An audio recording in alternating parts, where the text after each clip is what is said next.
Welcome to another edition of Nutmeg Chatter, the Claus Chatter edition. Today's very special guests are international recording artists Lucinda and Michael. They have performed with or opened for Pat Benatar, Eddie Money, Patti Smythe, Tony Bennett, KC and the Sunshine Band, Stevie Nicks, the Guess Who, the Monkees, the Georgia Satellites, and Sophie B. Hawkins, just to name a few.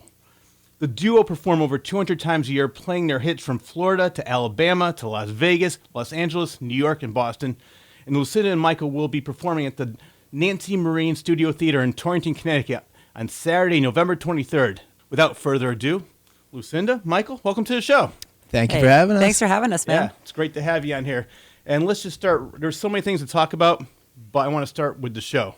It's called Jingle This. It's going to be Saturday, November 23rd, which is basically the Warner Theater. Am I right? It is. Yeah, so it's like I call it the Warner Junior, which I love, and I'll tell you why I love that theater even better, because it's smaller and it's more intimate. And it's just, I saw Carmine a piece there, which we'll talk about. Yeah. It's one of your shows there, and I'm looking very much forward to seeing you two perform there. Oh, well, thanks so you. much. We're excited to be back. We've been fortunate. I guess it was in 2016. We did a CD release event at the Nancy Marine, right? Mm-hmm. And it was fabulous. It's a great theater. The sound is amazing. It is intimate. We love it.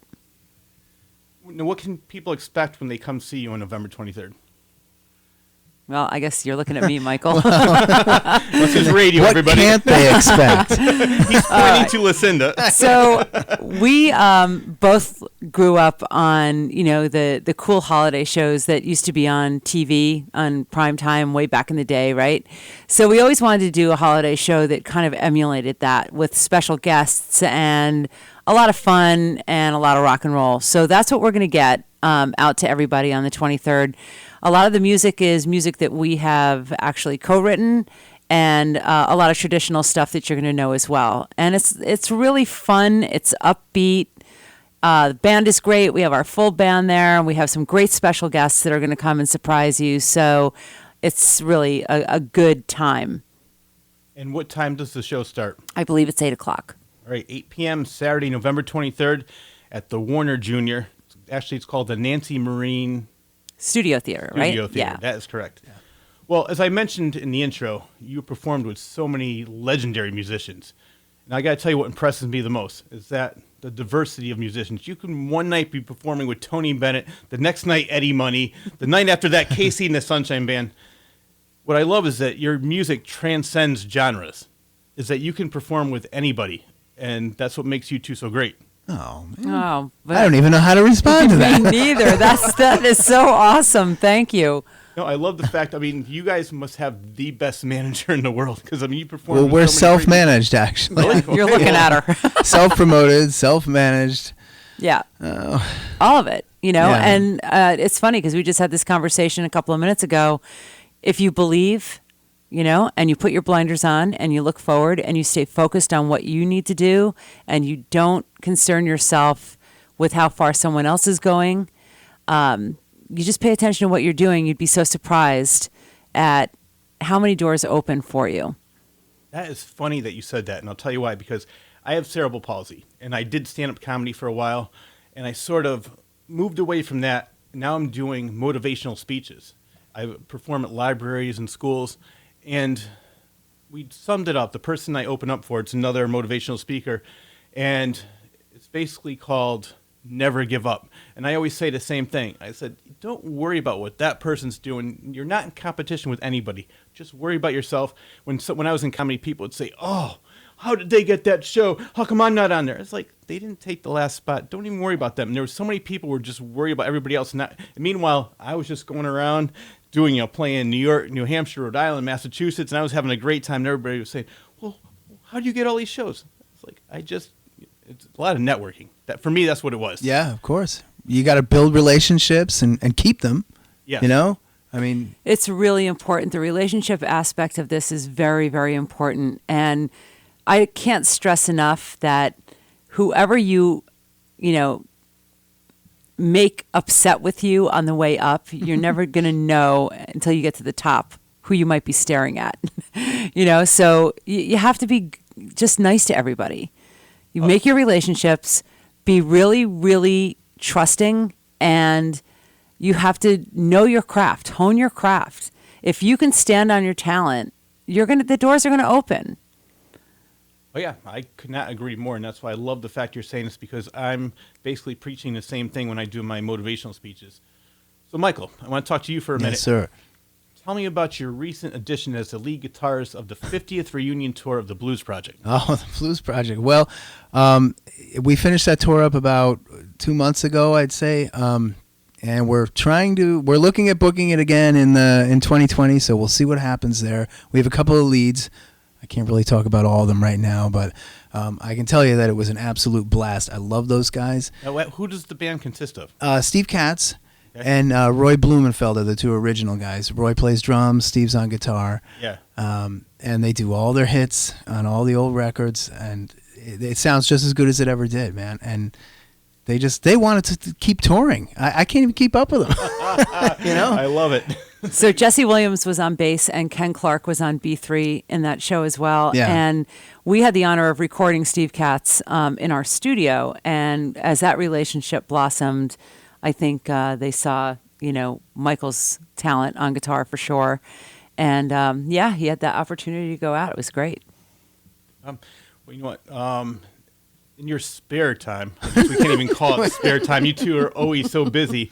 You also own the Red Room Sound Studio in Litchfield, Connecticut. Yes. Now, I'm guessing that you have bands come in there, record, and do whatever they want. And do you, Lucinda and Michael, record there as well? Oh, yeah, that's where we do all our stuff. yeah. Actually, Jingle This was done at our former studio. So but yeah, all our new stuff is done in the Red Room. It's all on tape. It's all analog. It's just a way of life for me. That's, I'm not one of those guys that argues digital, analog, which one's better? It's just, for me, it's better. So that's what I do. I can't argue with that too. I'm 51 and I'm more old school too. I used to be in radio, and I still love the reel to reel. Yeah, man. I know. I grew up, with VHSs and tape, and I'm more with that than I am with how digital. Even though digital, there is a lot of positive things about it. But Sure, I'm with you with the old school type of thing. Can you tell me some of the bands that have recorded there? We actually just finished up the session tonight with, you mentioned Joey? Yep, Joey Witt in The Definition. Unbelievable singer-songwriter. Great production that they're doing together. It's a co-production with Joey. And that record's going to be out probably the end of January 2020 with the regional touring and CD release in March or April. Yeah. They're out of Old Saybrook, right? No, Middletown. Middletown, sorry. Clay's out of Old Saybrook. Somebody's down there. Anyway, they have an unbelievable sound, though. The way this guy can craft a song, I mean, I love working with people like this. Yeah. And he's a great dude, and the guitar player, Clay, is awesome, and it's just been a blast. And I think we've got 9 songs in the can right now, so... yeah, we should be all set to mix pretty soon, and it'll be out. So we'll bring it by here if you don't mind. Yeah, please. You know what? We'll have a Nutmeg Chatter, Claus Chatter exclusive. I like that. Yeah. You have to come back on the show. How long have you had this studio? Like, how did you get your start? Did you start off as a musician, and then you worked your way up, and it's like, you know what? I want to record music as well. Were you self-taught? That's what I want to get at. I'm a self-taught musician. I'm mostly self-taught pro audio, but I did have some help with some professionals along the way. A couple of guys at Trod Nozzle way back in the day. Yeah. When I was in a band back in the 80s, I had a rehearsal spot at Trod Nozzle Studios in Wallingford. I know outside, right? In the it was 3 garage doors. Yeah. I loved it. I had such a great time. Like I was in a metal band years ago. Yeah. And we used to play like the local clubs back then. It was the Brick and Wood, the Anthrax. Oh, sure. So I had some good times myself in bands, but then I decided, since I'm not going to be making any money playing music, I'll talk about it on radio. So I did that for a while. So well, you should tell them about the shed and how we had Ricky in there. Well, yeah, our first studio that was ours was in a 10 by 12 shed. all tape. Literally. We had an 8-track machine and a 8-channel console, and some outboard gear and monitors, and Ricky Byrd and Bobby Torello on drums. All this is in an 8, but just think about the 120 square feet for a minute. And a kerosene heater. What could possibly go wrong? I can't think of anything right now. So, more importantly, how can people get in touch with you, musicians, if they want to record at your studio? So the Red Room Sound Studio, our phone number is 860-361-6801, or they could hit us at redroomsoundstudio@yahoo.com. Okay. Well, you know what? We're going to take a small, short commercial break, and we'll be back with international recording artists Lucinda and Michael right after this on Nutmeg Chatter, the Claus Chatter edition.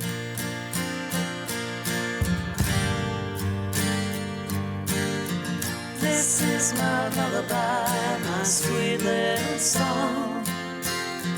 This is my lullaby for you. This is my lullaby into the night. This is a little song for you. Welcome back to Nutmeg Chatter, the Claus Chatter edition. My name is Rich Sear, and we're speaking with international recording artists Lucinda and Michael. And we last left off with Michael talking about his recording studio. And now, Lucinda, Hi. you're on the hot seat. Oh, I'm ready. You've done so much as well. You've had a top 20 hit single that stayed on the charts for over 2 years. I did, yeah. That's quite impressive. So what was the name of the song? The name of the song was Gemini Moon. I believe it hit somewhere around February of 2003. And I was told that I wasn't going to get it on the radio, and I did. So it stayed on the top 20 for 2 years. They always say, Lucinda, success is the best revenge. And I love that story, that something that they told you couldn't do and you wouldn't be able to do, you outperformed everybody and said, oh, yeah, 2 years on the chart. I mean, most people are on the chart for, a couple weeks, and then they move on to the next hit. So I'm very impressed with that. Well, thanks. I mean, again, it goes back to, just believing in what you can do and going for it, Yeah. And you, in your spare time, you're also a vocal coach. I am. Now, where do you teach vocals? So I have a private studio in Litchfield, and I take students there, which is in the upper level of our area where we have the Red Room Sound Studio, which is in the lower level. So, I love it. I've been doing it for years, and my students range in age from 13 to 87. Oh, my God. Yeah. And it's incredible to see someone's confidence just grow when they realize that, they really can do this. So I enjoy it. I just absolutely love coaching. Now, for you, were you self-taught as a singer? Yeah, I've always, I don't know, from the time I was probably 2 or 3 years old, I was singing, the Harry Belafonte records from way back when, and a lot of the musicals and everything else that I would see in the theater when I was 4 or 5, 6 years old, My Fair Lady and Funny Girl and, all of that stuff. And I had people tell me when I was very young that I had a natural ability for it. But it really hit around the age of 12 when I started to pick up guitar and write. And I started writing songs, seriously when I was around 12 years old, and started singing professionally when I was 13. So, wow. And I'm really old now, so it's a long time. Hey now. Well, let me ask you, when you were 13 years old, did somebody approach you and say, we want to sign you to a record deal? No. Things were very, very different back then. Very different. I mean, all of these shows that you see on TV with these young people, The Voice, American Idol, what you have to remember is that it's on TV, so it's a TV show. So what you're seeing is not really the reality. But I did sing in a lot of bands along the way, and did a lot of writing and honing my craft. And then, I just went from there. It was much later in life for me when I had the opportunities that have presented themselves now. So in the industry, if you're not, 19 or under, they don't really want to talk to you. Yeah. But, again, we're self-managed, we're self-promoted. We've moved tens of thousands of CDs out of the trunk of our car. And we believe in making a fan one person at a time and playing live. That's how you get your product out there. 100 times a year, I guess you really Yeah, well, we you believe really in believe it. in that. We do. So do you perform all over the Northeast, all over the world? I know you do the, down south, Florida, Alabama. Where else do you perform? Well, I mean, we do tour regionally. We have pockets across the country where we have quite large fan bases. And then there's a lot of trade shows and like the NAMM show out in Anaheim. Yeah, there may be something in L.A. Right. This So January. yeah, so it's just it depends on really what we're going after at that time. We try to be really strategic in what we do. Yeah. If the studio is really busy, then we know that touring might be out of the question for 6 months. And if that's the case, then we have to figure out, well, what's going to be happening for us musically in 6 months and how are we going to promote it? Does it fit into a tour at that point? Last year, we didn't tour at all. We were Right. really building the studio. I mean, the studio's been in Litchfield now going on almost 3 years. Yeah. And And tours can be only a week long. It's not like you're gone for 3 months or anything. It's Yeah. just you're gone for a week, one show after the other. And I mean, that's kind of how we did the Blues Project gig. There were 7 shows all in a row, back to back. It was tiring, but it was over with in a week. That's pretty good. I want to talk. We sort of talked about it I wanted to talk about the current music scene because with these karaoke shows, as I call them, like The Voice, America's Got Talent. Yeah. And I agree with you. It's a reality show, and I can give you an example of what I know. A friend of mine who's a comedian was on the show America's Got Talent, and they showed a clip of him, at his house with his family, with his girlfriend. I said, "Wait a minute, that's not his house. That's not his parents." I mean, it was so. If I didn't know him, I would know it. I always know that reality TV is anything but reality, but I saw it firsthand. I said, I know this kid. I know that all of this is completely fake, and they made it seem like his story was so tough, and he just wanted to be a comedian.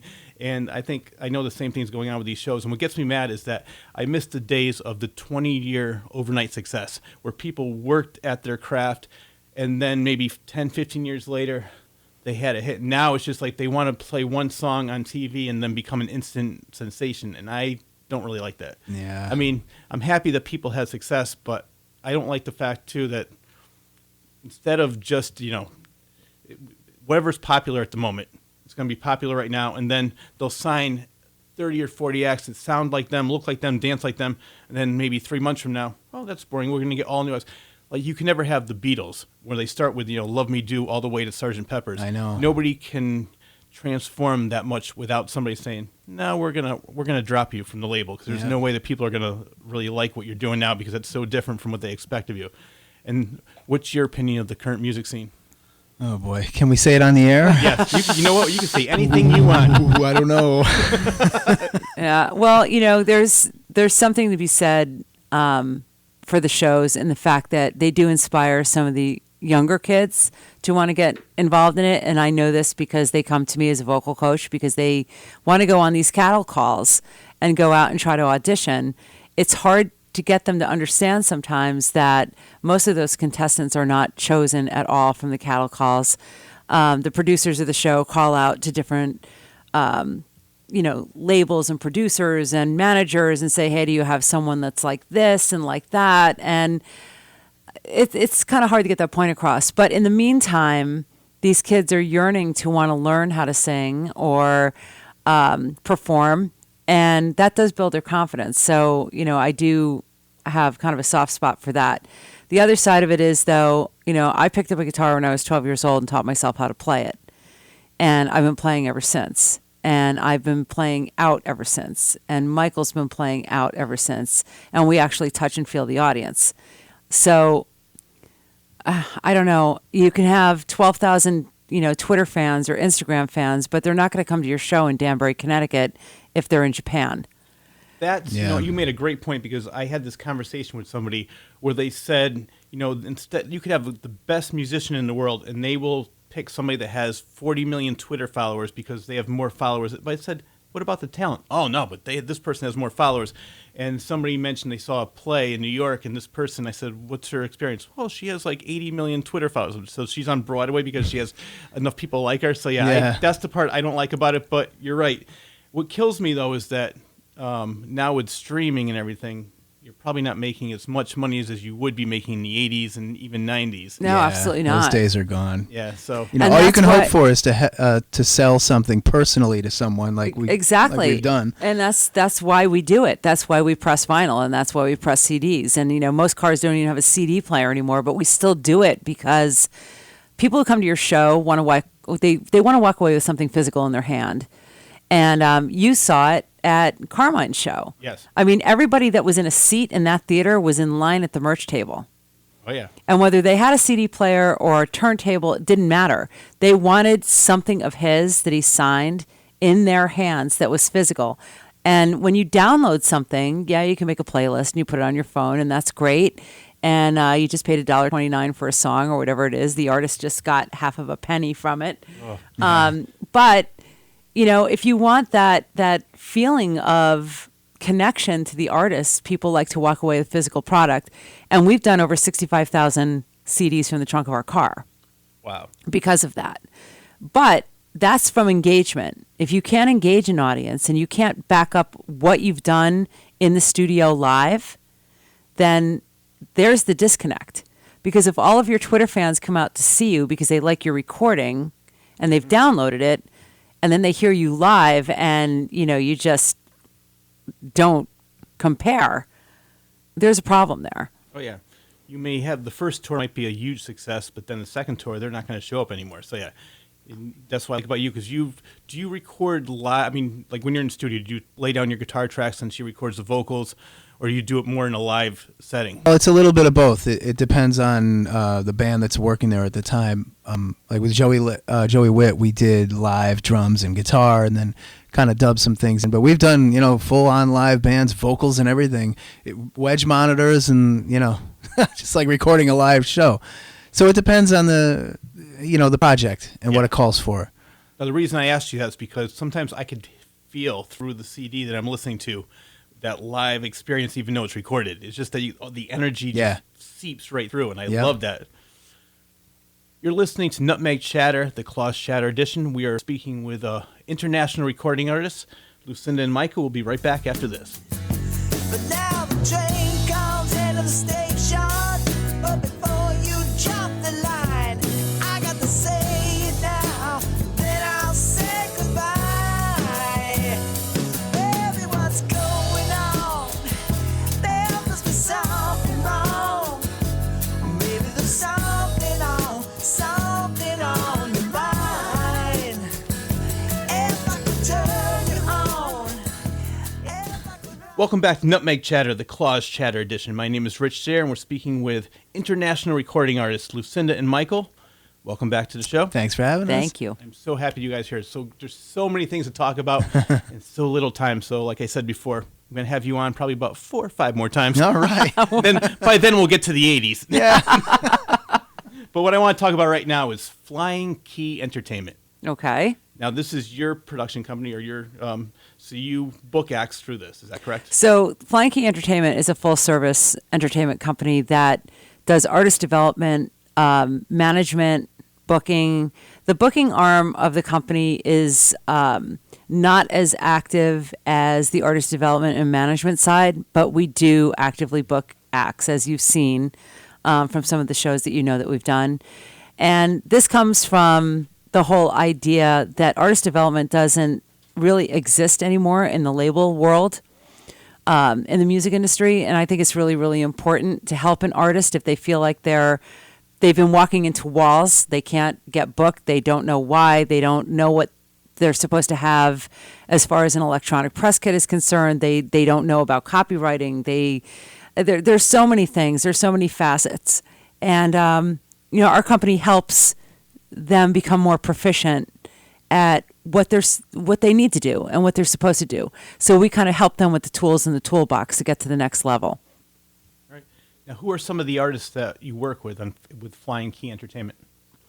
So our roster, and again, this all depends on what we're doing, whether we're booking or we're doing artist development.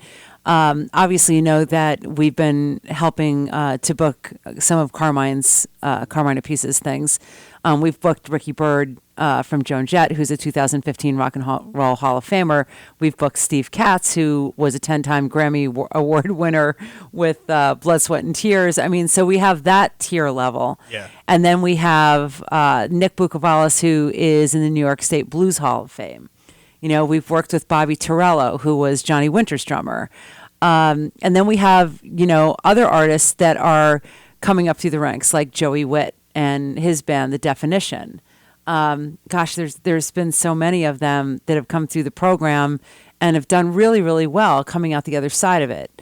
So, you know, we are available for consultation, and that's the place you start. So if you're a band or you're a solo artist or a singer-songwriter or whatever you may be, they call, we make an appointment, we sit down, we talk about what they're doing, assess where they are and where they want to go. And we make, you know, short-term, mid-term, and long-term goals. So it becomes a little bit more realistic and an opportunity to realize the process and their dreams of what they want. So anyone interested in a consultation, how can they reach you? Same number as the studio, so it's 860-361-6801. And they can go to lucinda@flyingkeyentertainment.com for an email. All right. Well, you know, like I said, what you're doing right now impresses me so much, but even more than what you've accomplished with music, what impresses me as I was doing my research on you is that all the help you did with people and families affected by or living with HIV and AIDS. You received 5 humanitarian awards for everything you've done. So first of all, congratulations on that. Thank you. We're doing a great job, a great service to people. How did the two of you get started with that? So I guess I had been a member of Lifebeat, which is the music industry's AIDS foundation out of New York City. The board of directors is a who's who of everybody you can possibly imagine, from Sharon Osbourne to Lady Gaga and so many others. But we were one of the unsigned acts in the Hearts and Voices program, and we would go out to hospices and hospitals and residences to perform for people who are, you know, living with this or families that were affected by it. And it became really, really close to our hearts. And it was amazing to see, you know, what was going on. And, you know, it is still a pandemic. And everybody thinks that because the medications are working to keep people alive longer, they think it's been abated, and it has not. It's still, you know, a very debilitating problem. So our music seemed to transcend so many walks of life that were dealing, you know, with this disease. And we were recognized by some really amazing groups, and it's still very humbling to even think about it at that level. Yeah, like you said, it's very impressive. Keep up the great work. We only have a couple minutes left. We have the Christmas show coming up Saturday, November 23rd at the Nancy Marine Studio Theater, which is right next to the Warner. The show starts at, 8 p.m.? Everybody who comes through the door with their ticket is going to get a copy of our holiday CD, Jingle This. Yes. And if they already have that one, they can get a copy of the new album or another copy of that. So you said we can expect original music, we can expect special guests. Just right. Lots of fun. Yep, lots of fun. So a lot of the holiday music that we'll be doing is stuff that we've written, but also you're going to know a lot of the traditional and, you know, really fun rock stuff too. So what's next for Lucinda and Michael, international recording artists, and where can people find you? Okay, so they can find us on Facebook for sure. You know, facebook.com/Lucinda and Michael. They can find us on Twitter and Instagram, and on both our handle is @Lucinda and Mike. Because Michael was too long. And so we've had those sites for quite some time. The redroomsoundstudio.com website has just been revamped and should be up the middle of next week. So you can find the studio website at redroomsoundstudio.com. FlyingKeyEntertainment.com is the entertainment agency. Where else can they find us? right here, right now. Yeah. Don't forget that you can find them at the Warner Theater. That's right. Saturday, November 23rd, 8 p.m. It's the Nancy Marine Studio Theater. It's going to be fun. We hope to see y'all. Well, you're going to see me there. All right. Well, that wraps up another edition of Nutmeg Chatter, the Claus Chatter edition. I would like to thank my extremely talented guests, international recording artists Lucinda and Michael. I would also like to thank you, the listener. So until next time, enjoy your day, everyone.